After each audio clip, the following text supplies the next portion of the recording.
Now, what I'm asking Virginia, but I want to know if you think if it was a power where play. does this go? Because you want to talk about power plays. I would love to know. Hasan Piker on your side of the aisle said today that as a result of this ruling, if a peaceful revolution is not possible, then violent revolution is inevitable. So Okay, do you agree with Hasan Piker? I'm not Hasan Piker. Hasan Piker can... But do you agree with that? Hasan Piker can speak for himself. What does he mean by that? I don't know. You can ask him. I'm not Hasan Piker. I'm but Brian. Do you agree with... Please like, subscribe, and share.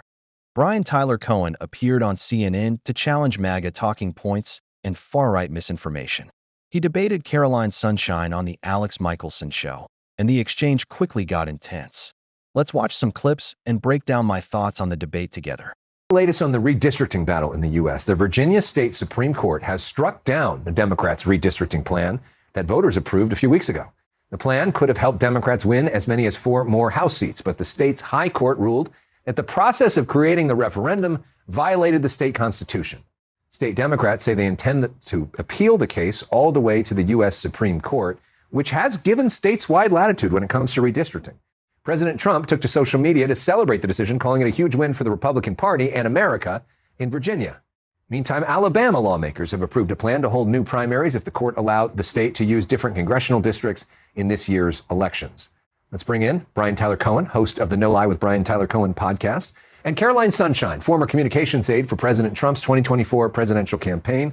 Welcome back to both of you. Brian, let's start with you. You have been on this redistricting train for years, telling Democrats that you should redistrict. A lot of times they wouldn't listen to you. Now it seems like they finally are and realizing the risk of this. What's your reaction to what happened in Virginia and what Democrats should do now? Look, I think that the reaction to what happened in Virginia is that it is the perfect encapsulation of the asymmetry between the two sides, where we have independent redistricting commissions in all of the Democratic weapons. And, even when you go to the voters, even when 3 million people show up to vote in a referendum that based on some small technicality, all of those voters' voices are going to be silenced. At the same time that we have Republicans in Florida, in Texas, in North Carolina, possibly South Carolina, Tennessee, all who have just decided by fiat that they're going to redraw their states' maps. I mean, basically ushering elected in legislatures, but redrawing the state maps without a single person weighing in on this stuff, basically ushering in Jim Crow 2.0 in the South. I wouldn't be surprised if we get to a point where we see no black representation in any of these southern states. And so I think it's a wake-up call to Democrats across the country. If you are a Democrat in New Jersey, New York, Maryland,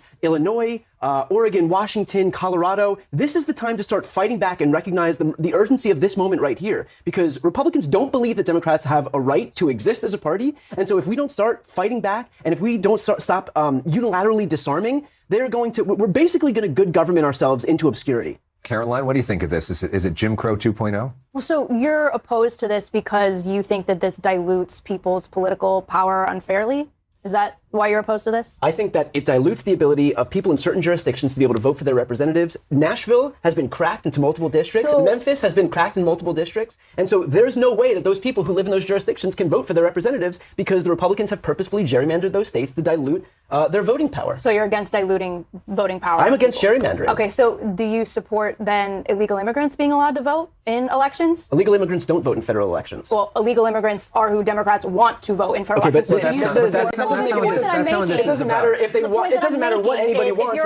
If you are against diluting political power for anybody, you should not want illegal immigrants to vote in American elections because we can't dilute the political power of Americans.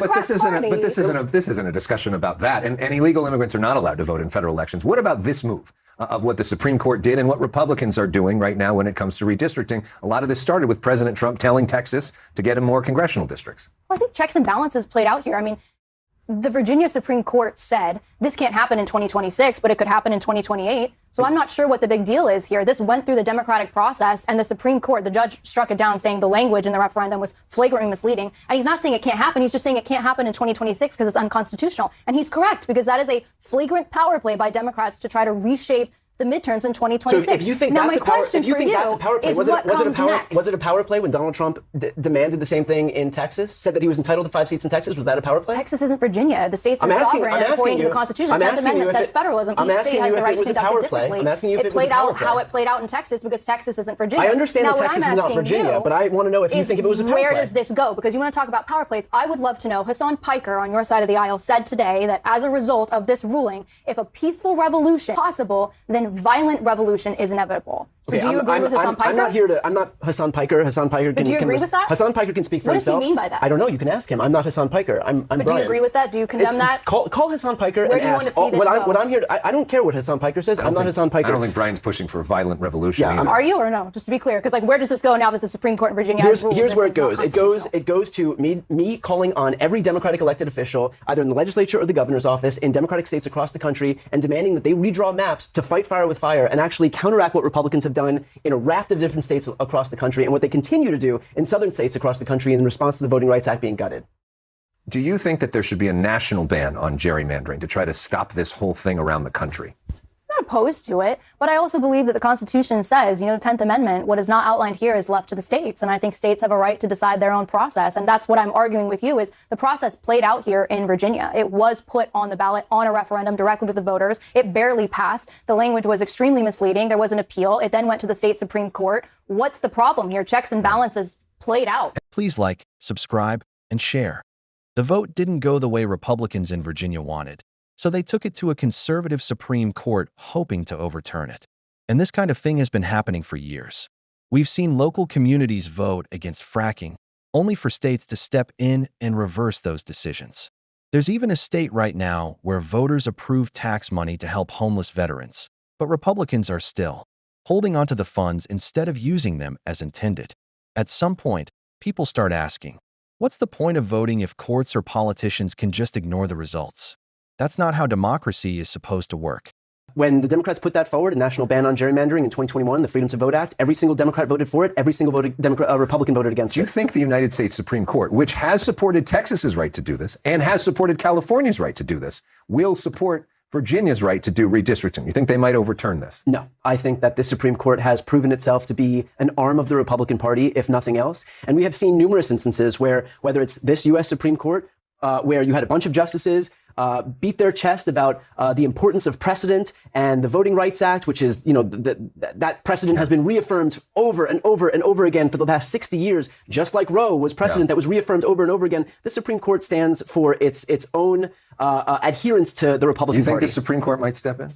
I don't think they're going to hear this. I don't see why they would. Again, the people of Virginia spoke. And what's interesting is when this referendum was put on the ballot, let's be very clear, it disenfranchised the rights and the voices, if we're talking about who got disenfranchised with the referendum, of rural Virginians. Yeah. This referendum transferred power from majority of the state, which is rural Virginians, and consolidated it among the swamp, which is people who work in D.C. and live in Virginia. But I didn't hear you speaking up then. And by the way, I would concede that when you have a gerrymandered map, certain people are disenfranchised, which is why this whole thing was sparked off after Republicans first went after Texas. I didn't agree with it when it happened in Texas, but what I don't want to see is unilateral disarmament. I think gerrymandering is a scourge all around. But if you really care about disenfranchisement, then you'll care about it when it happens right off the bat. You'll care about it when it happens in Texas. You'll care about it when all of a sudden Memphis is cracked into multiple districts, Nashville is cracked into multiple districts, and those people have no voting power because that's 100% Republican. And that is true in California now, that Republicans are being disenfranchised by Prop 50. But the difference is the districts are not. It's not fair to Republican voters, and the idea of like a 52-0 map here is not fair. Just like it's not fair what we're seeing in Tennessee and other places where there's going to be no Democratic representation. That's bad for democracy. Correct. It's terrible for democracy. Right. The difference is there's only one party that actually supports a nationwide ban on gerrymandering, and that's the Democrats. Violent revolution, to be clear, is also bad for democracy. And neither Brian nor myself are endorsing violent revolution. Just to be clear,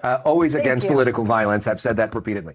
Quickly. Here in Los Angeles, there's a very interesting race happening right now for mayor. Karen Bass, the incumbent, who has been embattled and does not have very high approval ratings right now, is being challenged by Spencer Pratt, a reality star known for The Hills, who's a Republican, who gets a lot of attention on social media, had a debate this week, got a lot of attention for it.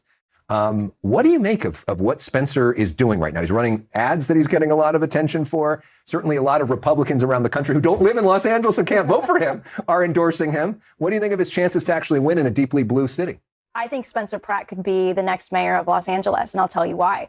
The last time a reality television star who was politically incorrect ran for office, he ended up all the way at 1600 Pennsylvania Avenue. And Spencer Pratt is reminding me of the saying, first they ignore you, then they laugh at you, then they fight you, then you win.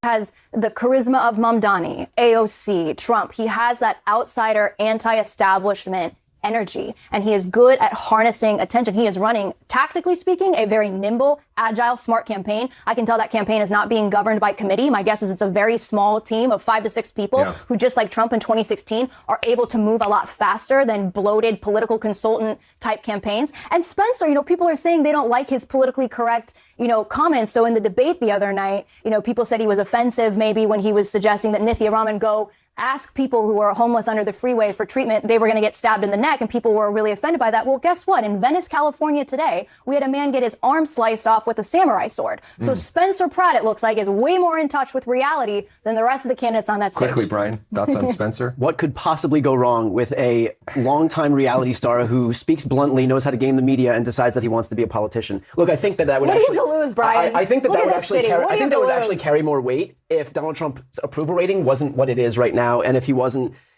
basically exposed as a con artist for promising to be this populist champion, and instead, prices are higher for everybody, healthcare's cut, food assistance has been cut, and we're spending God knows how many billions of dollars per day on a war in the Middle East that he promised would never happen. Well, in the next few weeks, we will be talking to all the leading candidates for LA Mayor, including Spencer Pratt, here on The Story Is. But for now, thanks to Caroline and Brian, we could keep going all night, but at some point we got to stop. Thank you for having guys us. both for being. Please like, subscribe, and share.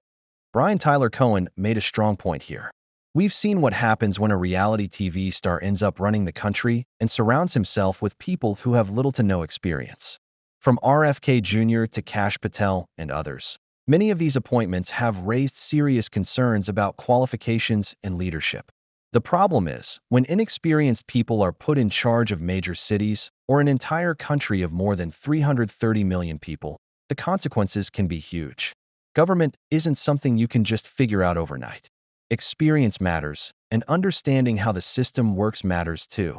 That doesn't mean government actually operates instead of walking in completely unprepared. But there's value in leaders who've spent years learning. Do you agree with Brian Tyler Cohen's argument on CNN and the Alex Michelson show? Or do you side more with Caroline Sunshine and the MAGA perspective? Let me know in the comments. And don't forget to like, subscribe, and share.